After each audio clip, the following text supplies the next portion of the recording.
నమస్కారం. భారత స్వాతంత్ర్య సంగ్రామం అనగానే మనకు ముందుగా గుర్తొచ్చే పేర్లలో నేతాజీ సుభాష్ చంద్రబోస్ ఖచ్చితంగా ఒకరు.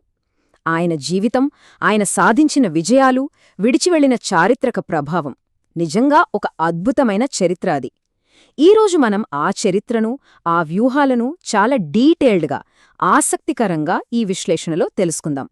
సరే, ఈరోజు మనం ఏమేం చర్చించబోతున్నామంటే 1 ఆయన తొలి జీవితం, 2 మహానిష్క్రమణ, 3 ఐఎన్ఏ నిర్మాణం, 4 పోరాటాలు మరియు ప్రసిద్ధ నినాదాలు, 5 విచారణలు, చివరగా కొన్ని ఆసక్తికరమైన చారిత్రక వాస్తవాలు.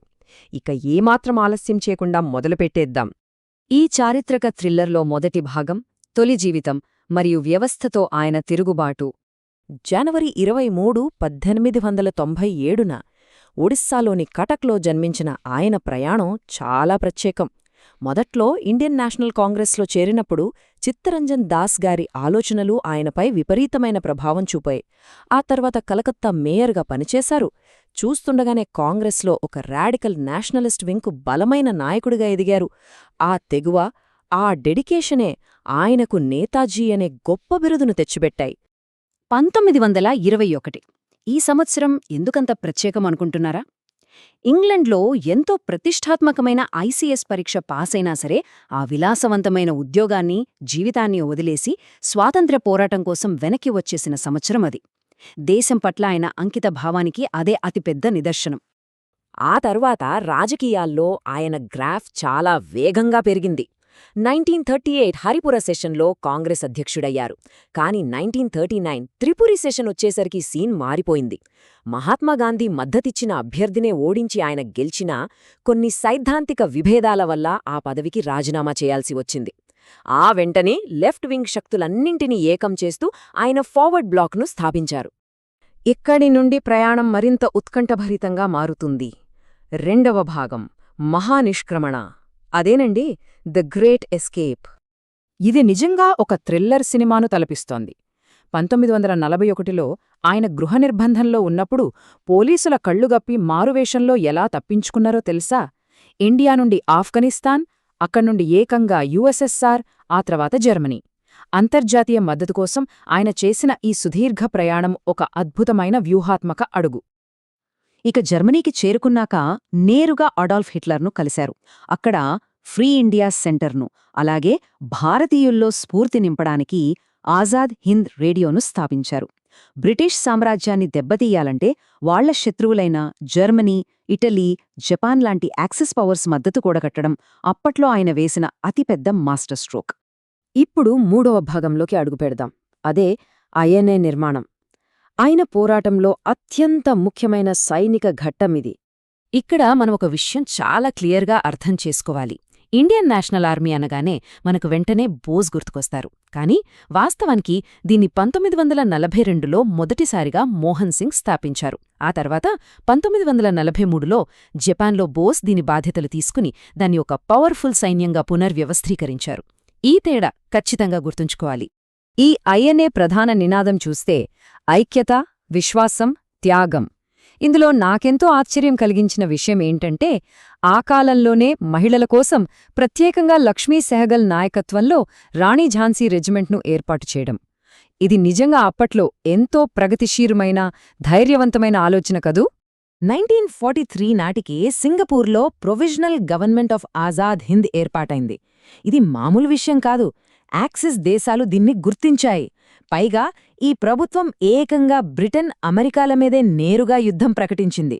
సొంతంగా కరెన్సీ, పోస్టేజ్ స్టాంపులు జారీ చేశారంటే ఇది కేవలం ఒక తిరుగుబాటు కాదు, ఒక స్వతంత్ర రాజ్యంగా వారు తమను తాము ఎలా ప్రకటించుకున్నారో అర్థం చేసుకోవచ్చు. 4వ భాగం పోరాటాలు మరియు చరిత్రలో ఎప్పటికీ నిలిచిపోయే ప్రసిద్ధ నినాదాలు. జపాన్ వారు అండమాన్, నికోబార్ దీవులను ఐఎన్ఏకు అప్పగించినప్పుడు వాటికి కొత్త పేర్లు పెట్టారు. అండమాన్కు షహీద్ ద్వీప్ అని, నికోబార్కు స్వరాజ్ ద్వీప్ అని ఆ రోజుల్లోనే నామకరణం చేశారు. ఆ పేర్లలోనే వారి స్వాతంత్ర్య ఆకాంక్ష ఎంత బలంగా ఉందో తెలుస్తోంది కదా. ఇక మిలిటరీ క్యాంపెయిన్ విషయానికొస్తే ఐఎన్ఏ జపాన్ సైన్యంతో భుజం కలిపి పోరాడింది. ముఖ్యంగా ఇంఫాల్, కోహిమాలా దగ్గర జరిగిన యుద్ధాలు చాలా కీలకమైనవే. అయితే చరిత్రను నిష్పాక్షికంగా పరిశీలిస్తే రెండవ ప్రపంచ యుద్ధంలో మిత్రరాజ్యాలు గెలవడం వల్ల ఈ సైనిక ప్రచారం అంతిమంగా ఫెయిల్ అయిందనేది మనం అంగీకరించాల్సిన సత్యం.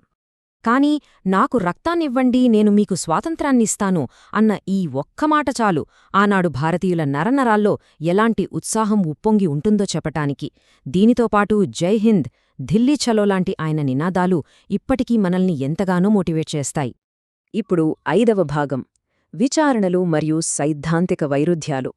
యుద్ధం ముగిసాక ఏం జరిగింది? 1945లో జరిగిన ఆ వివాదాస్పద విమాన ప్రమాదంలో నేతాజీ మరణించినట్లు వార్తలొచ్చాయి. ఆ తర్వాత ఢిల్లీలోని ఎర్రకోటలో షానవాజ్ ఖాన్, ప్రేమ్ కుమార్ సెహగల్, గుర్బక్ష్ సింగ్ ధిల్లాన్ లాంటి కీలక ఐఎన్ఏ ఆఫీసర్ల మీద విచారణ జరిగింది. దీనివల్ల దేశవ్యాప్తంగా నిరసనలు హోరెత్తాయి. జాతీయవాదం పీక్స్కి వెళ్ళిపోయింది. ఈ విచారణలే ఆ తర్వాత జరిగిన రాయల్ ఇండియన్ నేవీ తిరుగుబాటుకు ఒక రకంగా ఇంధనం పోశాయని చెప్పాలి. ఇదొక అద్భుతమైన కనెక్టింగ్ పాయింట్. స్వాతంత్ర్య పోరాటంలో ఉన్న 2 ప్రధాన పద్ధతులను మనమిక్కడ ఎటువంటి పక్షపాతం లేకుండా గమనించవచ్చు. ఒకవైపు సుభాష్ చంద్రబోస్ సాయుధ పోరాటం, విదేశీ పొత్తులు మరియు మిలిటరీ విధానాన్ని నమ్మారు.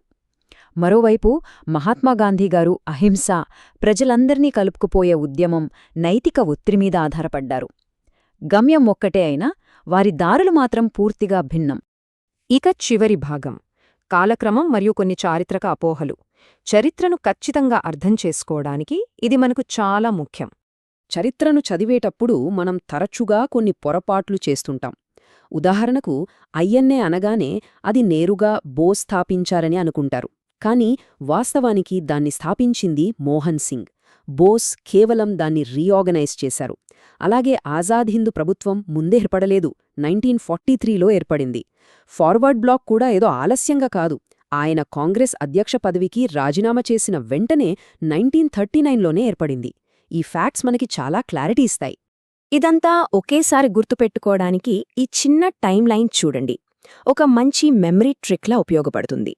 1921లో ఐసీఎస్ రాజీనామా, 1939లో కాంగ్రెస్తో విభేదాలు, 1941లో ఆ గ్రేట్ ఎస్కేప్, 1943లో ఐఎన్ఏ నాయకత్వం, ఆఖరిగా 1945లో ఆ ప్రమాద వార్త.